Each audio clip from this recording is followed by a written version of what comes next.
thank you guys, thank you for coming to Bristol. I just want to have a couple of minutes and a minute's silence for like victims of injustice. Right, I don't know if you know, but there was a campaign that we've done for a few years called Justice for Bunny, and Michael was just vilified by the system when he didn't have to be vilified. And we've protested down here several times, and I just want everyone to remember him, yeah? Remember him. He was an innocent victim of our corrupt system and justice that we have in the UK right now. So just a minute's silence.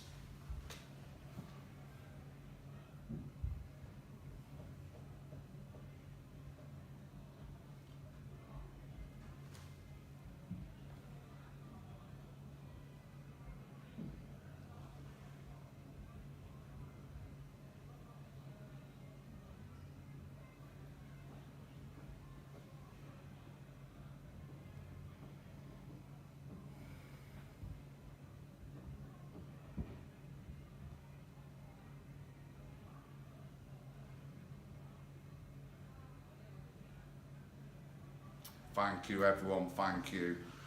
So my name's John.lawwrence, I'm the leader of the National Housing Party United Kingdom, and we're running in local elections across the country. I just want to take this time, just a few minutes on our armed forces. I mean, when I was younger and we had Armed Forces Day or Service Day or whatever, I can guarantee the crowds were in the thousands. Times are changing. Obviously people think differently of war and stuff like that going on now. But this year in Oldham, the parade lasted 4 minutes when it should have lasted a couple of hours. And it's just a sign of how we're forgetting, as we go further in generations, what happened in the past. I mean, we're luckily, like, we taught our family, my nephews and all that, of what happened in the war and the sacrifices people made for us and stuff like that.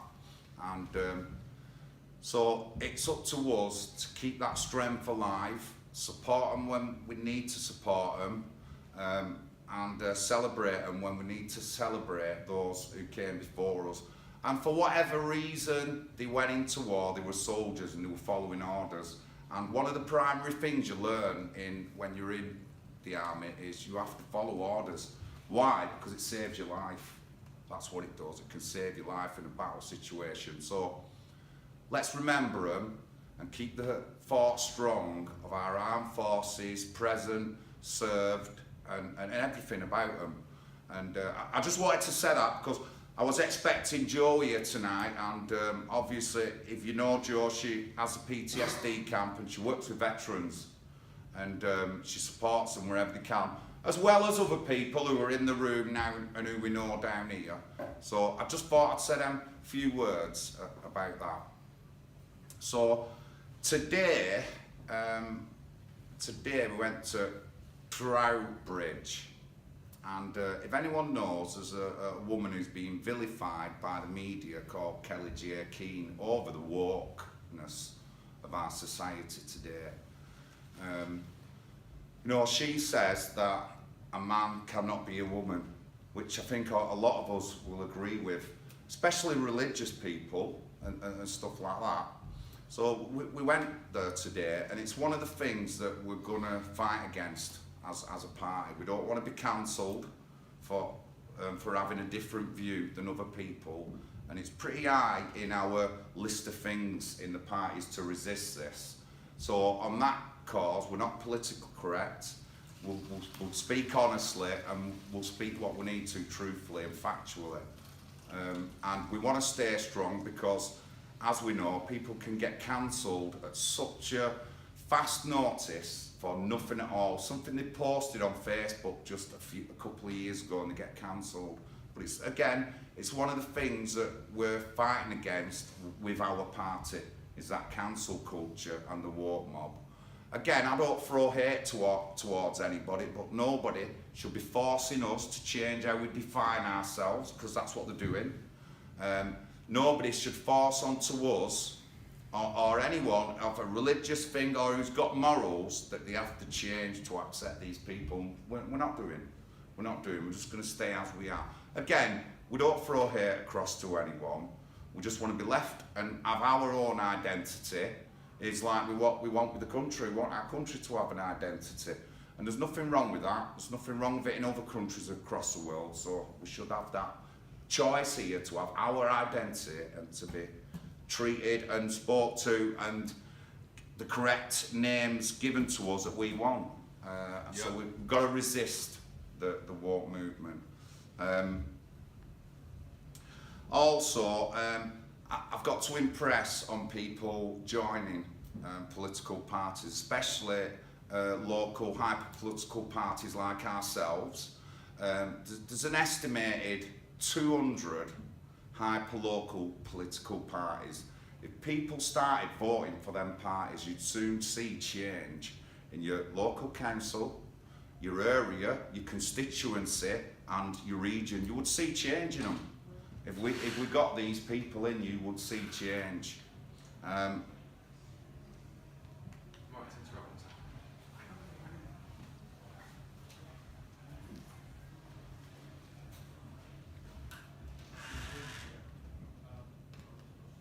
So yeah, we'd see a change. So I push and stress to everyone, that's what you must do. And we even heard people today about joining parties and stuff like that. But we need to get active like this, otherwise we're never going to change anything. The only other way you're going to change things is through more radical action, and we don't want to be going down that route. Our route is the local political party route and voting, that's our route. So I've got to impress on everyone that they have to look at what they do with your voting ways, how you decide to vote for somebody. There's a lot of information now that you can get online that tells us all this, and there's a lot of help you can get through books and stuff like that to help you to become a spokesman or a spokesperson for your community. Again, our local elections is top of our list, and that's what we want to do. We want to get dozens of candidates and we want to get dozens of seats. And it's not impossible. It's certainly not impossible. I don't think it is, and neither does Pat. And I'm sure a lot of you as well know that we've got a chance of doing something. So I must stress again is if you're not a political party follower, you don't vote, you need to vote, otherwise you're never going to change anything in your community. So that's on that point. So thank you for having us down in Bristol. I know it can be a bit of a touchy area, Bristol, sometimes. I've experienced that myself, but we've got spread across the country, and I know people don't like talking to the enemy, but I want the enemy voting for me. Why do I want it at a local level?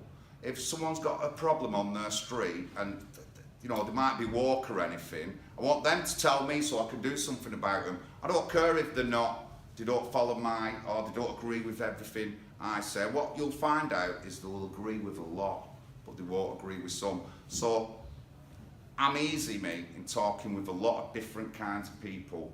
And I've proved before in the past that I do have a good temperament to talk to people, even the most hardcore anti-fascist or whatever you want to call them.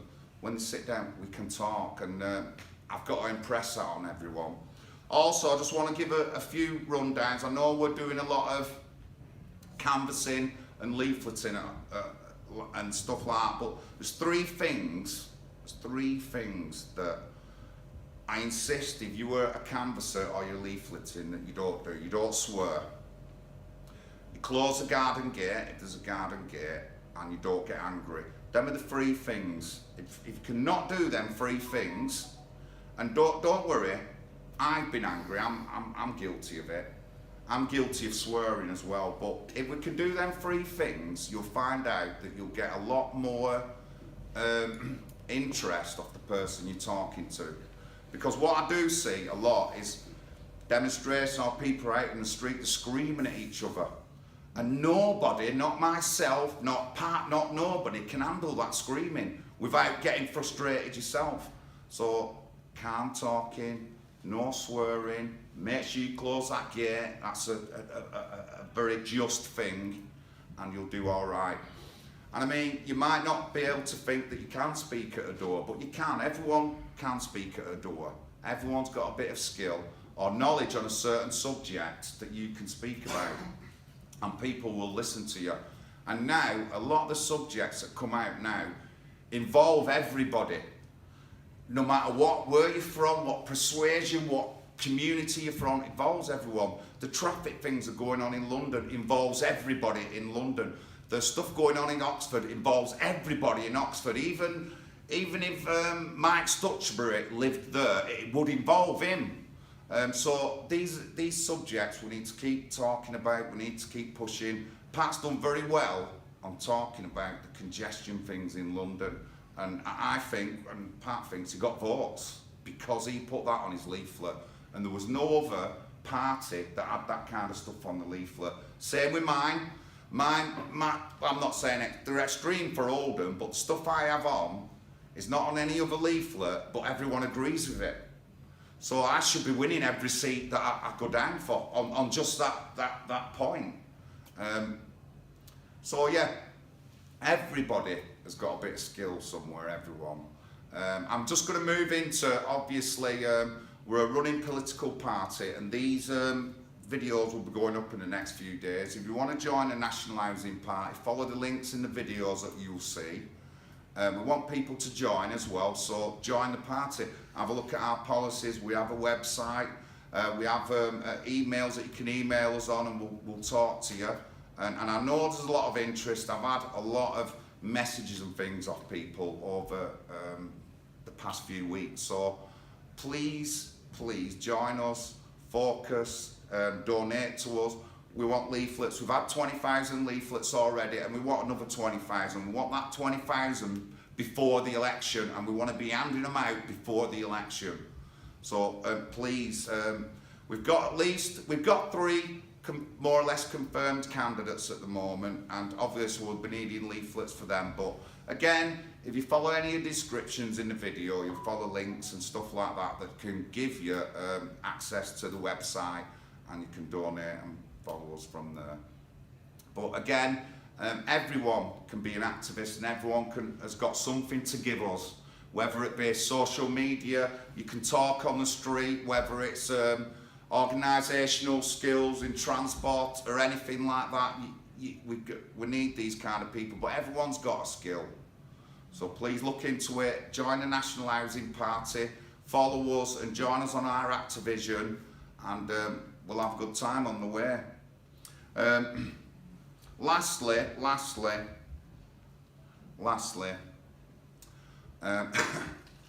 obviously our political parties, our police and everyone is infiltrated, and they're all being indoctrinated and stuff like that. We still need to have some faith in the services. Again, I've said this many times, I want to have faith in our police, even though the police have got a pretty bad record now. They're not vetting police properly and stuff like that, but we've got to give them time. As a political party, we'll have to work alongside the police in certain areas and stuff like that. And right now, I'm talking to chief constables in Manchester, me directly, and I'm shaking their hand and trying to talk to them about local issues and issues we have in Greater Manchester. I've already pulled Chief Inspector Watson, Greater Manchester Police, who took over when they went on special measures, so I've had a good chat with him. A couple of chief constables, deputy chief constables as well, I've chatted with them. I'm not angry, I don't swear at them, but I am quite frank and open and tell them what I think, and I think they like me for that. I'm not no one who hides behind a mask or covers me words in disguising them in certain ways. But yeah, so I know it's hard to, but we've got to have faith in some of the institutions we have, because when we become big, it'll be up to us to influence and to change these institutions to the direction we want them to go. I'd like the police meet to be a bit more or less politically influenced, because I think that's a big thing of why we've got political correctness, why we've got the rape gang scandal, is that the police are influenced by the big political people, and they should be. I think there should be a bit more of an independent organisation, the police, and I think they used to be like that in the days, but not now. Influenced by all these politicians and stuff like that, it's just no good. But you know, it's up to us to change this. I know we can do it. We have the roots to do it, and we have the people to do it, and I think we have the spirit to do it. But thank you very much, and thank you for that. Welcome to the meeting. Thanks for coming. We're in Bristol today, and we've got some members from Bristol here. We've been out leafleting today, targeting a specific ward. We're going to hopefully contest this May, and this is what it's all about, local elections. National Housing Party, United Kingdom was set up to take part in local elections. Now, one of our main policies of why we created this party is to exit the 1951 UN Refugee Convention. I'm going to give you a little update on how this campaign is going, because there's been some quite interesting developments recently. So, for me personally, we have to go back to 2016, and I was in the BNP, and I was campaigning in 2016 with the leadership of the BNP, telling them there's people coming across the channel in dinghies, and this is how they're getting into the country. They're using the 1951 UN Refugee Convention to gain access to our country, and this is what has been happening until this day today. So I've been campaigning on this issue for 7 years at least now, on this particular issue. I've been campaigning against permanent settlement immigration since 2012, and so 2016 we was campaigning for it. Fast forward to 2018, 2019, John.lawwrence joined the campaign. We had the banner, exit the UN 1951 Refugee Convention banner, and we did an epic banner drop on Blackwall Tunnel, got into about 8 newspapers, and we also went to the Conservative Party conference, which John.lawwrence organised. We went back to Dover twice, done 2 demos in Dover with this banner. So we've been campaigning to leave this convention because this is the problem. This is why they are flooding across the channel, because they know they are not going to be treated as criminals, and they know they're going to be put in a hotel, because the government, doesn't matter what anyone says, what they are, the government are treating them as asylum seekers, and that is the reality of what is going on. This is why we have to campaign to leave this convention, and this is why we are called the National Housing Party, because they're putting all these people, like Callum said, it's disgusting, and they're putting these people in housing before our own people. So, we've been on Twitter for about a year now with the party name, and we've been making a lot of ripples, so to speak, and a year ago, GB News would not even mention the 1951 UN Refugee Convention. They wouldn't even mention it. Now, they are openly talking about it, and it is because of our campaign. I'm continually copying in Patrick Christie's, Dan Wootton, Michelle Dewberry, Nigel Farage, Mark Stein. Just every day I'm copying them in. Exit the United Nations Refugee Convention. This is the only solution. So you've got Suella Braverman. Suella Braverman is the Home Secretary. She's got the most legal power in this country. And she says, practically every day, all the people coming across the channel are illegals. So she's the most powerful woman in the country, legally. How many has she put in prison if they're all criminals? 0. They keep calling the people organising the boats, these people traffickers, they're criminals. Well, hold on a minute, you're giving all the people in their boats asylum. So if it's not illegal to claim asylum, how can the boat people organising the boats be criminals? It's a complete mess, and the elephant in the room is the United Nations Refugee Convention. So, you got Patrick Christie literally the other day saying, you know, there's no housing. He was actually giving examples of British people with children waiting for flats for years, and they're putting the refugees in front of them for housing. Now this is a big development because, you know, like I said, I've been harassing them for a long time, and now they're actually talking about it. The National Housing Party, United Kingdom, we're on level 3 of the political sphere, in my opinion. On the top, you've got the Lib Lab Con, total scum. On the second tier, you've got UKIP, Reform, Heritage, who all campaign for more immigration and more refugees into this country. And then on the third tier, National Housing Party, who want a complete halt to refugees and permanent settlement immigration. We've also got the British Democrats, who's on the same level, similar, practically identical policies. So, we're on the third tier. We're trying to pressure the parties above us, UKIP, Heritage, Reform. Now, Reform and UKIP have both got in their manifesto exit the 1951 UN Refugee Convention, which is a development. Unfortunately, if you read down their manifestos, it then says, but we will accept true refugees. So what is a true refugee? You know, there's no housing, there's over 1 million people on social housing waiting lists, and UKIP and Reform still want more refugees into the country because they're too scared to say it. They don't want to hurt the feelings. Whereas myself, John.lawwrence, Paul Rimmer, Callum, we're not scared to hurt people's feelings because we're more worried about the British people's feelings. Yeah. So at the end of the day, come and join us. We speak the truth. We're not scared to say the truth. No more refugees for citizenship or housing in the UK. That is what we stand for. No more permanent settlement immigration. We're full up. It's an epidemic, and they are now talking about the Refugee Convention on GB News, which I think is a big part of our pressure of non-stop talking about it. So, like I say, we had the banner before, it went all around the country. I'll never forget, I was on a train coming back from the Conservative conference when I went up to see John and Arlene.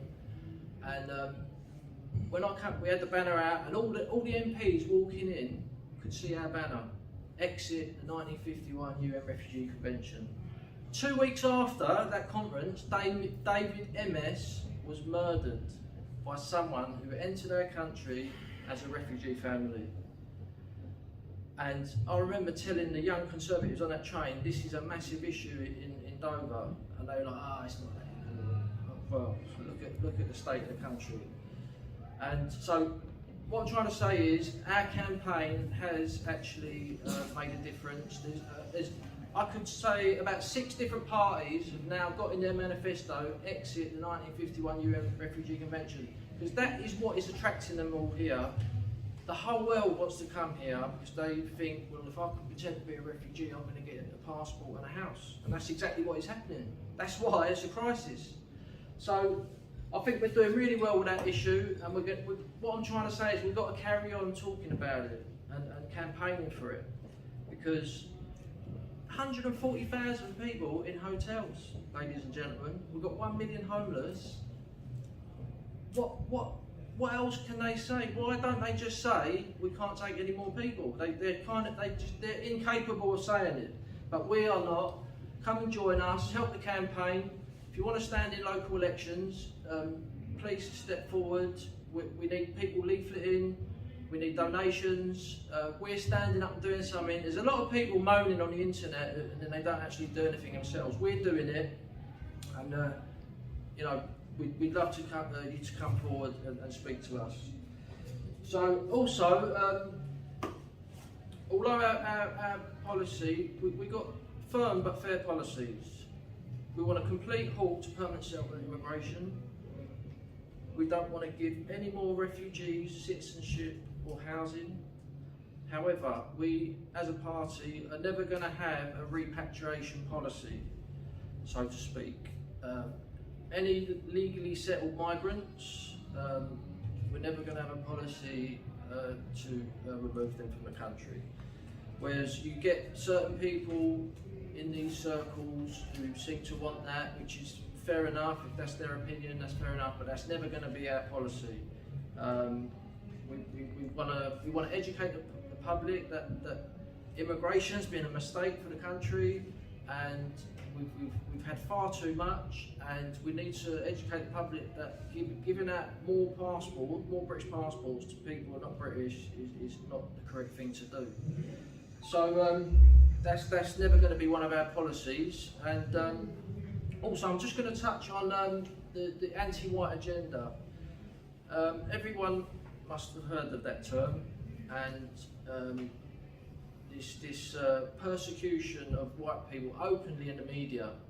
And what it basically stems from is, for example, if you had a political party and that political party wanted to be an all-white British political party, they should be allowed to do that, right? That's not our party, that's not our policy, obviously, and it will never be our policy, but there should be a party allowed to cater for that. Because if you say that is not allowed, you are saying white people are not allowed, and that is the problem.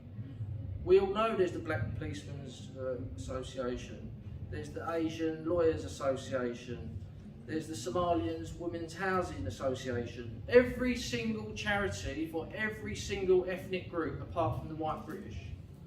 And as I said, it all stems from them saying, you can't have a party for, I think you should be able to have a party for black people if you want to do that. That's what you call freedom. But what they are doing is they're trying to force everyone to mix, and this is destined for a disaster. So, as I'll say again, the reason we got the anti-white agenda is because they have basically made it illegal to have a white British group identity, and it's just so obvious that they basically criminalised being white. That's what they've done, and I just can't understand that all these charities are allowed to be open for all these different ethnic groups, but you can't do it for a white British group. And like in London, Birmingham, Leicester, Luton, white British people are the minority. So when are they going to allow them to have a charity to cater for their needs, like all these other groups, like I said? So that's one of our things in our party. We want to fight. We want equality, basically. We want equality for everyone. We want white people to be treated the same as everybody else, because as we know, in the police force, no white heterosexual males can apply for jobs. The fire brigade, no white heterosexuals can sometimes apply for the job. The BBC, no white heterosexual males. The RAF recently, no white heterosexual male. This is a persecution, and it's like watching a film, but it's reality. This is really what is going on. So our party is against this. We're against the anti-white agenda. Like I said, we just want equality. We just want white people to be treated the same as black people, as Asian people, as Muslim people, whatever. And there's also an anti-Christian agenda as well. You've got the leadership for the Scottish National Party going on. I'm no fan of the Scottish National Party. I'm a unionist. We're a unionist party. But a Christian woman is about to contest the leadership role, and she's being attacked relentlessly because of her Christian beliefs about sex outside of marriage and things like that. And they're saying it quite a lot on GB News that they're not really attacking Hamza Youssef, who's also contesting this position in the party, the leader's role. And apparently he, on a vital vote on gay marriage, he very conveniently abstained from the vote, so he didn't have to declare how he was going to vote on gay marriage. So, you know, we're being persecuted left, right and centre. John's outlined it, Callum's outlined it tonight, and we're fighting back. And if you want to fight back, come and join the National Housing Party United Kingdom. Thank you very much.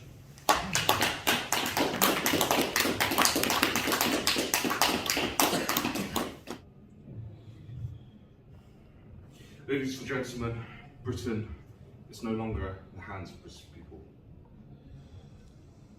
Currently, we're seeing massive scales and waves of immigration which do not belong to this country, no longer bringing any cultural enrichment, as they like to put it. At the moment, there is 465 hotels in the UK being occupied for illegal immigrants. Okay? 80,525 illegals since 2019 alone. This is a joke, right? I am sick and tired to the backbone of seeing illegals come to this country, rape our children, taking our jobs, and destroying the identity of Britain. This is serious, because if you don't take it serious as I do, we are going to see Britain crumble, right? And we will not be able to tell the history of our country down to our later generations, which our forefathers have given down to us.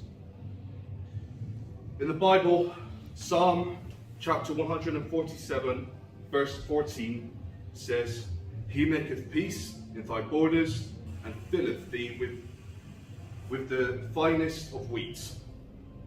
So God, whether or not you believe in him or not, gives us the right to express our national identity through the borders of our United Kingdom.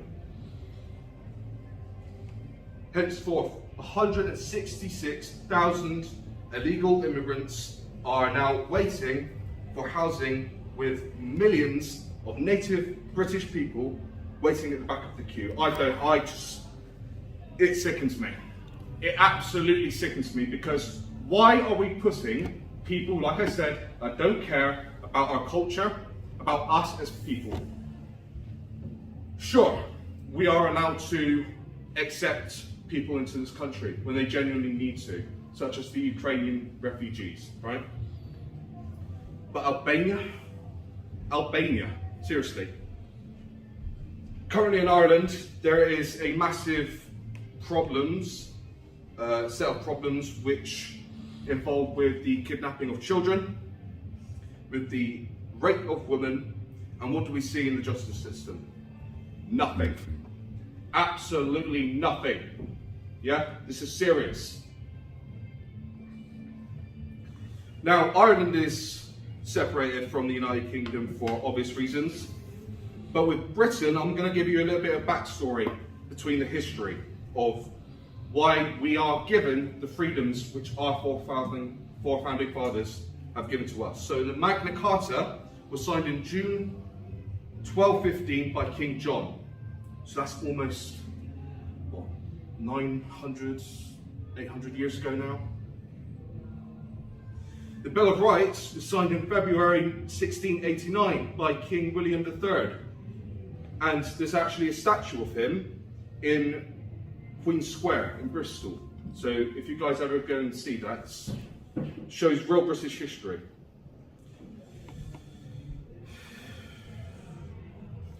One of the other problems that I have personally come across is the aftermath of the coronavirus lockdowns. Obviously, as we saw with the Christmas party, with Boris Johnson in Downing Street having fun with his mates, while people couldn't even grieve for their families that were waiting and attending funerals. Absolutely sickening. The economy is going down the drain. We are trillions in debt. And I don't know about you, but I've noticed something as well, which is racism is for some reason acceptable when it's only applied to white people. But when it's reversed, or as what other people like to call it, anti-racism, they laugh at the faces of white people and get away scot-free. But if I were to make a joke about someone of Caribbean descent or African descent, they'll say, no, racist, get out of the way. You're no longer wanted here. So, if there are problems like this in this country and we see them happening and no one is doing anything about it, it's only going to grow worse, right? It's like a virus. So if Labour no longer Labour and Conservative no longer Conserve, what are you people going to do about it? Are you just going to let them carry on signing on their legal legislates, telling you to stay inside as they profit from the backs of hard-working people? I don't think so. I think it's despicable. Sometime around 2019, I lost my job due to the coronavirus lockdown. So I had to go through the whole system of then having to find housing, having to find shelter over my head and food in my belly, and that, I think, is what sparked my political worldview. Because as I was in job centres trying to get a house, illegals were being put in palaces. This is absolutely disgusting, and if people really want to discuss about this issue, then let them. But I do not hear one single word being spoken by the indistinguishable Tory party and the Labour Party, which, let's be frank, the Labour Party do not give a rat's about the indigenous native population of Britain. So, what can we do about these issues? Well, the first things first really is to understand common law and to understand how Britain formed its way into why it is today, and to understand what it really means to be a patriotic British person. Because my generation now, which is Gen Z, I was born in 2000, a lot of people now are telling me, Callum, what you're doing is wrong. You know, why are you against the LGBT? Why are you against NHS in general and Black Lives Matter? And one of the reasons why is because this all falls down to one reason, and it's called Marxism. Now, Karl Marx created a set of theories, philosophies, called the critical race theory. Now, you might have heard of that. I don't know if you guys have, but it's the same reason why when, during the Soviet Revolution, they had a problem with class. Now, the people at the bottom would say, and look at the top of the people and say, right, you guys do not deserve to be where you are. And hence they killed them for that. Only difference now with the Marxists using the same argument today is that they reverse class with race, saying that black people are supposedly at the bottom of the pyramid and the white man is at the top. Absolutely ludicrous, and I'm a perfect example to tell you why that's wrong. Another reason to deal with a mass scale of problems that we see today is because if we don't tell our children and our later grandchildren why we lived our life and why our ancestors lived the life that they lived, my grandfather and his grandfather, and most likely with yours as well, they would, the ones that especially served in the world wars, they would be laughing at this generation today, and they'd be saying, oh, how wicked, oh, how disgusting and perverted and backward this culture has become today.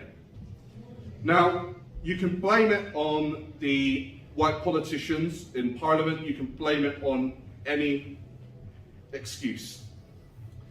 But if we don't sort the immigration problem, the housing crisis is going to increase, debts are going to rise, and we will not be seeing anything to do with solving the problems with the British veterans, 7,000 British veterans in this country sleeping outside right now on the streets.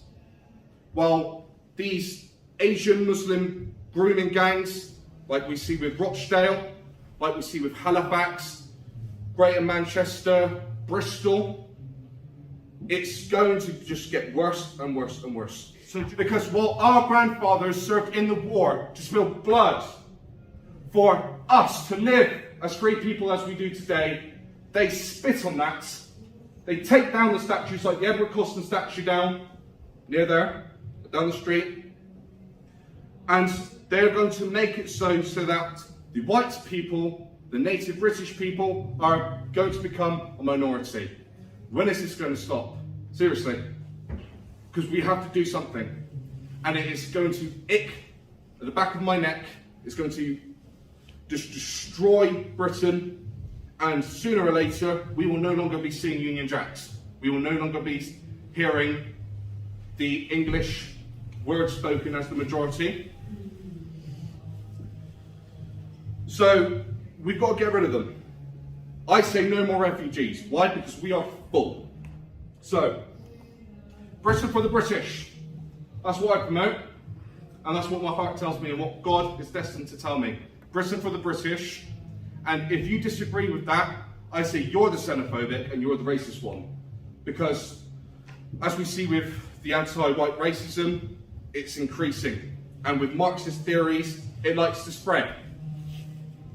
So, get rid of it. Don't want to see it anymore. I don't want to see any more Antifa or Black Lives Matter activists as well defending for these queer drag queen story hours being promoted to our children. It is just absolutely sickening. It is disgusting. The Bible itself says, man shall not lie. Man shall not lie with a man as he does a woman. And there's a reason why it says that, because two men cannot procreate. Only a man and a woman. And so while in our schools, they're teaching our kids to identify as non-binary, transgender, just absolutely sick, backwards, perverted, like I said. And we really need to sort these people out before they trespass onto our soil and it's in the back of our gardens and affecting our neighbours' children before we even seen it happening in daylight. So,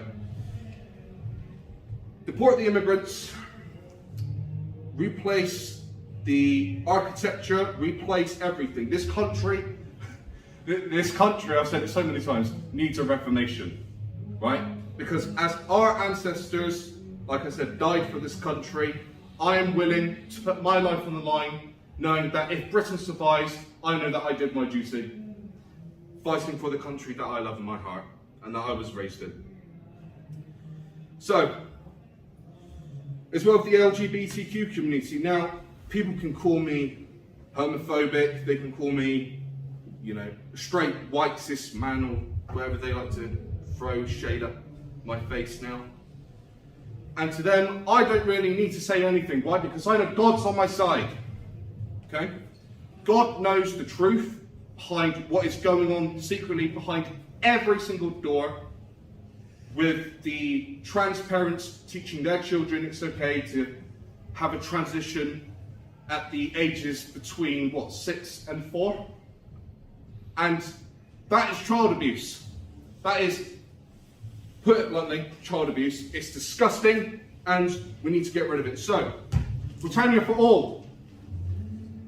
And hail Christ, the Lord and Saviour Jesus, for he will bring our righteous judgment onto all of these people that are trespassing and call us the enemy in our own country. Thank you.